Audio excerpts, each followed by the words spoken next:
Abatuuze abawangalya mu tawuni kansa ey'Ekyengera bawanjagidde gavumenti okubongera ku nsimbi ez'enguudo kuba ebyentambula bifuuse bizibu nnyo olw'ebinnya ebisusse okubattira ebidduka byabwe. Nkubira omulanga gavumenti okutwongera ku ssente kubanga oluguudo luno luyisa abantu bangi wakiri lubeera olwa kolas.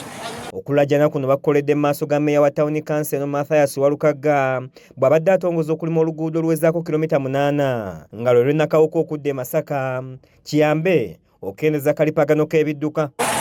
Kyengera Mugongo Kinaawa Bandwe luliko kilomita 8. Nebaza mmeeya waffe owa Kyengera Town Council. Abatuuze okulina abagoba bodaboda bagamba nti oluguudo luno lwakumpi wabula ng'embeera mwe lubadde ebadde mbi nnyo nga bagamba nti lwandibadde luyibwa kolansi kuba mu budde bw'enkuba teluyitikamu. Oluguudo lw'e Mugongo Kyengera Town Council enguudo ziganya okukolebwa naddala luno olwaffe tubadde bubi. Emabega walingawo ki ebigoma naye byavaawo dda kati amazzi gasalaswaza okuva waggulu ku kereziya okutuuka eno tunulira wali eri we twakola juzi ne tutereezaawoko naye buli kimu kyakola ki kibadde kitambudde ate bulungi ne kituyamba. Binnyo okubanga weetonya abakazi bagwa bigo. Baaba ebidduka bagamba nti bakyava mu galagi olw'emmotoka zaabwe ezifa buli kiseera olw'ebinnya ebisusse kyokka ng'obwavu nabwo bususse nga bakiikidde abakulu mu KCC ensingo abazze mu ntalo ne balema okubakolera enguudo. Kuba kati mpulira lutalo lwakulwanira ssente zazze nnyingi ntono naye ng'obudde muno mukutte bibaasi byonna bimagulu 10 mukozesa nguudo zaffe mwongereza onoona ate nga ffe tufuna akasente akatono. Abakulembeze b'e Kampala mwebeereremu.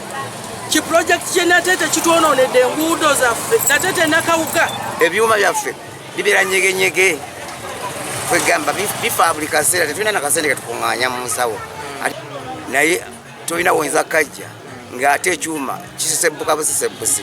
Mmeeya Walukagga ategeezezza nti ng'abakulembeze kibenyamiza okulaba nga baliranye Kampala naye ng'enguudo zikyabakaabya kyagamba nkivudde ku ssente ntono ezibaweebwa. Ffe tetubadde tunakufuna ssente ez'obuwumbi era singa twali tufuna ssente ng'eziri mu Kampala bawulira omuloodi ng'akuguluma ssente baleeta nyiri nnyo ne bazibba naye ffe ssente zibadde zikyali ntono nnyo. Akasente akava mu musolo gw'abantu akubasolooza akaloko revenue ketunywamu amafuta disituweereza tractor. Ono agamba nti ekiseera gavumenti edize gavumenti ez'ebitundu obuyinza ku nsimbi ze bakuŋŋaanyiza kuba bo bamanya ebiruma abantu baabwe. Solooza ssente wano obuwumbi gavumenti n'ezitwala neekomyawo obukadde 15 nga mulina okukolako enguudo mukoleko ebyobulamu mukoleko ebyobulimi mukoleko ebyaki byonna n'okusasula abakozi. So tusaba gavumenti erekeraawo okukwata ssente zaffe twagala obuyinza bukomewo ewaffe eno mu gavumenti ez'ebitundu nga tusolooza ssente netuzesaasaanyiza netujja okukola emirimu gitambuliza enguudo zijja kuba nnungi nnyo. Ensonga y'enguudo embi mu disitulikiti y'Wakiso ekyali kizibu kinene nnyo olw'ensonga nti ensimbi ezandiyambyeko zirina ate okuzibwa mu gavumenti olwo ne batoolerako kyokka nga zino babawaako ntono nga ne lwe zizze zituuka kikeerezi. Kiza Peter yakusakidde eggulire lino ku lwa KSTV agaleero.